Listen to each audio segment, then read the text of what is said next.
Hey guys, welcome to That Florida Feeling. How is everybody this week? I hope you're good.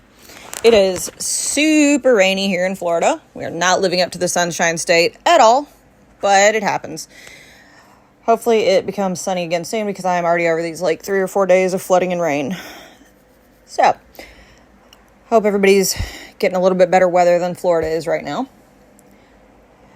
Thanks for everybody who participated in the polls and questions. Apparently a lot of us like stuffing, sweet potatoes, and Jack Daniels as our Thanksgiving sides, which I am unopposed to all of those. I'm fine with most of them. But no, thanks guys. I really do appreciate the fact that you guys participate and I get to know you guys and it's fun. Also, I do have to put an issue, there's been an issue with the Facebook group. I guess spam bots keep posting porn to it, and we're not doing that. So I've had to put where I have to approve your post. But keep sharing your memes. They'll get approved. I love seeing them. I love that we all think that alligators in Florida, man, are what Florida represents. So thank you for that. Yeah, this week we're going to talk about something that I don't know if a lot of people know about Florida. It's kind of interesting to me, because, in this time in Florida, we're used to snowbirds, and we're used to snowbirds from, like, Canada and up north, and, but there's another kind of snowbird that actually comes to Florida. Did you know that the Amish have snowbirds? That's right. December, January, and February are huge months for Pinecraft, which is right outside of Sarasota, and that's because December, January, and February are the months that Amish come from all over the U.S. and Canada to call Pinecraft home. And I knew that there was an Amish community, but I did not realize, like, how detailed it was. But yeah, Pinecraft is located in Sarasota County, and it's a neighborhood that is a popular winter vacation spot for North American Amish and Mennonites. And most of these Mennonites come from Indiana, Ohio, Pennsylvania, and Ontario, Canada. So I guess everybody just kind of wants to be a snowbird. So, but what is Pinecraft? I mean, I honestly just thought it was like Sarasota. I didn't realize that it was an actual area. So Pinecraft became the new name in about 1925-26 to what had been the Sarasota National Tourist Camp. And this camp was a 466 campsites. Most of them were 40 by 40 in size. And they had a small public park at the present site of Pinecraft Park. There was a community house and a water tank. And so basically it was just an area where people could come and they could camp. They could just camp out in this area. Of course, at that time, Pinecraft was maybe a half square mile in size. Bay Vista Street on one side and then Philippi Creek on the other. And then to the south, 2nd Avenue South. And then to the east is Yoder Street. So, I mean, there's just like one big, half square mile block of these 466 campsites that became known as Pinecraft. And sometime around the same time, though, another tourist camp called Homecroft was also laid out in an adjacent property to the west and north of Pinecraft. And, of course, this ended up just becoming part of Pinecraft in like 1946-ish. Homecroft was another about a 1/4 mile by a 1/2 mile in size. But it really just added to this campsite area for the Amish and the Mennonites to come and to, why do snowbirds come to Florida? They're tired of the cold. They're tired of the gray days. They want to see the sunshine and they want to see the warmth. And, it's just insane that they have their own community down here as well. Now, the transition from these camps to residential areas happened gradually. Major housing construction began in the early 1940s, and it went all the way into the 1950s. Fun fact, these also didn't have roads that were paved. They didn't get paved until about 1950 as well. And people could come down there and they were very affordable. In 1949, a single lot at Pinecraft sold for $200. If you wanted the corner lot, you had to pay $225. Not a huge difference, but it's very interesting that they've got this area and set it up as such for their snowbirds. Now, the Mennonite Tourist Church sits at 3340 Bay Vista Avenue and has a landmark. When it was purchased by the Mennonites in 1946, they purchased this church for $7,500, which would be about $113,000 today. Prior to the purchase, though, a bakery actually occupied the land the church sits on. And when the church was very first opened, the very first Sunday service, 531 people showed up to worship in this building. And this church has also been used by both the Mennonites and the Amish in separate services for a period of time. In 1947, it also became a school for vacationing children in Florida. And they did so up until about 1950 when they built a school for Pinecraft children. The Amish also have another church, though. They have their own church now that was built on Hines Avenue. So you can still see the Mennonite Tourist Church. It's a very simple building, and they do still worship in it. And you can visit it, and the Amish have built their own church off Hines Avenue. Now, when I heard about Pinecraft, I'm not going to lie to you. I'm like, how do these people get here? You see them in buggies and bicycles and walking. Like, how did they didn't walk from Canada, so how did they get here? Well, they actually have buses. Amish from Indiana and Ohio travel to Pinecraft on the buses of the Crossroads Tour Company out of Indiana. And there's another company, Pioneer Trails, out of Ohio. And they have Florida line runs every month except June and July. So these people can come to Florida at any point. It is obviously more crowded December through February. If they are coming from Pennsylvania, the Amish can travel on buses of Elite Coach of Lancaster County, Pennsylvania. And they have a Florida line run, and it's a once-weekly journey from January through March. They also have a Merlard Coach, which provides transportation on most weekends from late December through March. Both the Elite Coach and the Merlard Coach have services from multiple points in different parts of Pennsylvania, which I think that's insane. But that's not also the only, they also have other, they can buy an Amtrak ticket. Some of them actually pay long-distance taxis to drive them down in a van. But of course, they also use Pioneer Trails bus line, which is another one that brings Amish down for the winter months. I think that's insane. These people have created an entire bus line just to bring the Amish down for snowbirding, which is insanely cool on its own. Now, of course, when they're in Pinecraft, they don't use horse and buggies to get around. I mean, I've never seen one. I'm sure if you live down there, you've never seen one. And that's because it's such a small community that they walk.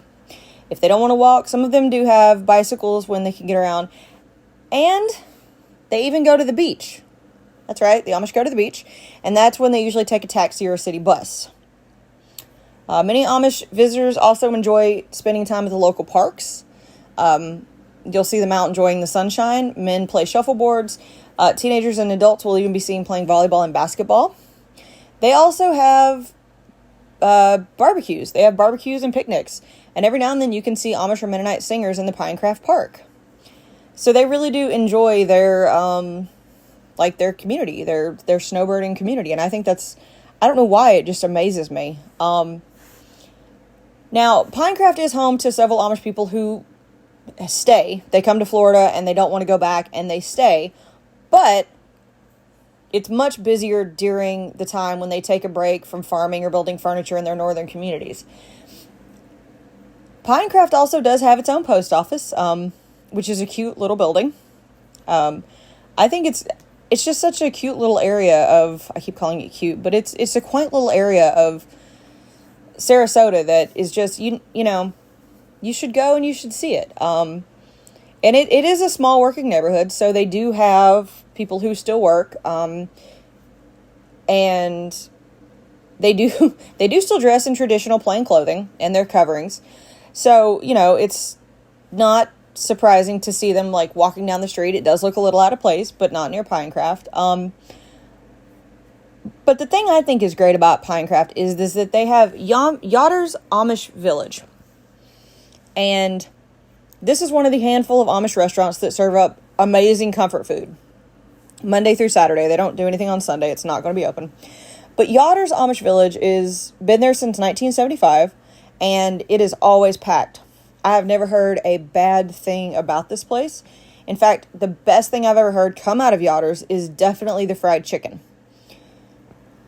But if fried chicken is not your thing, you must try one of their pies. They have over 100 fresh pies each day, 25 different varieties using original recipes, and probably one of their most famous is Miss Yotter's peanut butter cream pie. And it is delicious. Like, I can't tell you, like, I love this cooking. And you can actually look up Yotter's. It's called Yotter's Restaurant, or Yotter's of Pinecraft. And you can look it up, and you can see they do have buffets. And it is Amish cooking. You can get breakfast, lunch, and dinner. And, I mean, like I said, the most famous thing is probably their pies. They also have take-home meals and a deli. So, I mean, pretty much anything and everything you could want is going to be from Yotter's. Now, if you go on and you look at their menu or their website, they have an entire thing of just about their pies. And they even do make a Florida key lime pie. They have homemade butterscotch. And then, of course, your normal apple, blueberry, cherry. They also have rhubarb and strawberry rhubarb. But they have a shoe fly pie, which is amazing because I don't see many of those. They, of course, also have cheesecakes, chocolate cake. They bake a cake of the day. They even have ice cream. And you can take a whole pie home. It runs between $20 to $30, depending on what kind you want. You can take cheesecakes home and cakes. You can also buy their rolls, their bread, their apple butter, or their house dressing. And it is all absolutely worth it. They have some of the best cooking. Now, their take-home meals are kind of cool. You take it home, you just basically heat it up, and it's good. And they have things like meatloaf with mashed potatoes, pot pies, sausage and sauerkraut. You can even get their fried chicken. They have quiches, Greek chicken, curry chicken, and then they have amazing sides like green beans, glazed carrots, red beans and rice, Amish noodles, mashed potatoes. I mean, this is all comfort food at its finest, you guys. Like I said, I've never heard anything bad said about this restaurant, and they have some amazing, you can get your traditional breakfast from this place. And I think this is one of those must-go places in Sarasota. Like, I really do. You can get anything from, a salad to just home-cooked food. They even have decent seafood. Like, I was kind of surprised. Because, you go to a place and there's, like, all this stuff on the menu and you're like, okay, but is it really good? Yes. Yes, y'all, it is really that good. They also have a really cool little gift shop where you can buy homemade things. They have really cool, I like their candles. Personally, I like their candles and their coffee. Those are the two things that I think that definitely need to be, or definitely overlooked in their gift shops. And you can kind of make a whole day of this. They have a market. You can buy baked goods, take-home meals. And, of course, like I said, they have a deli menu if you just want to pick up a sandwich. But definitely check out Yotter's. It has been there since the 1970s. And it was started by Levi and Amanda Yotter, who sold their home in Indiana and moved to Sarasota and then invested all of their savings on this tiny restaurant that has just grown. And it's definitely worth it. I love it. And, of course, there are some other places around Sarasota that you can eat that are not Yotter's, although you should just go to Yotter's, I'm saying. Like Der Dutchman restaurant is also famous for their home-cooked meals. And really, honestly, any Amish cooking is going to be, like, hearty, home-cooked, and amazing. Because these people use old recipes and put great ingredients into it. And, of course, if you're in Pinecraft, you can definitely check out homemade treats, like I said, at Yotter's, or you can go to Dutch Heritage. Definitely check it out. And you can even go to the furniture store to check out some high-quality rocking chairs. My thing, though, is when I like to go to the Amish, gift places, I look for things like the jellies, the jams, the quilts, the toys, the produce, things that you can tell people really put their craft into. And so I definitely think that it's worth checking out. I just thought that this was really interesting. I was doing research on something else and stumbled upon Pinecraft, and I wanted to share it with you guys. Now, you might have heard of Pinecraft. They did actually film part of Breaking Amish, which is I don't know, it was a TV show, like a reality show. And they did actually film part of a season there. The community was kind of upset with it. Der Dutchman actually released a statement that said they do not support the production of this. And, yeah. So, I mean, if you've heard of Pinecraft or you've seen that, definitely check it out. But, I mean, the town doesn't really, the population stays about 500. And they actually do have a Sarasota Christian school, which is where a lot of the Mennonites do also go. It is strictly Mennonite, and it is in Sarasota, a little bit outside the community. But I just wanted to share with you about this quaint little suburb of Sarasota that has some amazing hidden gems, especially the food. And don't be surprised if you are walking down the street in December, January, February, and you look over and you see the Amish. Because they want to be snowbirds just like the rest of y'all. Alright guys, I hope you enjoyed that. I just wanted to do something a little bit different. We talk about a lot of Florida. We talk about, Florida Man, the dark part of Florida, the history. And so I thought it would be cool to share kind of a hidden gem within Florida. And I'll be honest, I don't know that a lot of people know about Pinecraft, so hopefully you have found something interesting to go see. I mean, Sarasota is about an hour from Clearwater. Just go over the bridge. We'll go around, but that'll take you longer. Go over the bridge, go into Sarasota, find Pinecraft, and you're not going to be disappointed. But of course, we are still going to talk about Florida Man. Today's Florida Man has a tattoo of all gas and no brakes, and this man crashed into a parked car after fleeing a Polk County crime scene. This happened in Davenport. A man and a woman were arrested and hospitalized after a guy crashed into a parked car after Polk County had been called about reports of car burglaries in the area, and they were out and they responded to a car burglary in a neighborhood, and a man and a woman were seen trying to break into several cars as they were getting the report of this other break-in, and they were trying to exit out of the neighborhood. A cop tried to pull over the Cadillac, get sped away into the neighborhood. They did not pursue the car because it was only one way in and out. They didn't want to cause any problems. And while speeding through the streets, the suspect sped past one deputy, turned around to try to find a way out. Now they're in this one area. They're lost. They're driving around. And eventually, they slammed into a parked car. It's a good thing, though, because if you see the video of this, it's a very small neighborhood. I mean, they could have crashed into a house. They could have hurt a deputy. So it's a really good thing that it kind of ended the way it did. But I'm not going to lie to you. This Florida man got messed up. If you see his mugshot, you'll fully understand. And apparently he said he fled because he freaked out. All right, well, Florida man's not known for being smart, so there you go. All right, guys, thanks for listening. Check out Pinecraft. Check out Yachters. You will not be disappointed. And if you are, don't tell me because I'm just going to be sad for you. Thanks for listening this week, guys. Got some fun stuff coming up. As always, if you have any suggestions or you want to hear a topic, or even if you think you're going to be a great guest, reach out and say hi. You can find me on Instagram, Facebook, Twitter, TikTok, and YouTube. YouTube is still a work in progress, I know. But thanks, guys, for your support, as always. If you have a second, a review would be helpful. That really just helps more people to see the podcast. All right, guys, hopefully the rain goes away soon, the sunshine comes back, and you guys have a great week. As always, that's your daily dose of sunshine.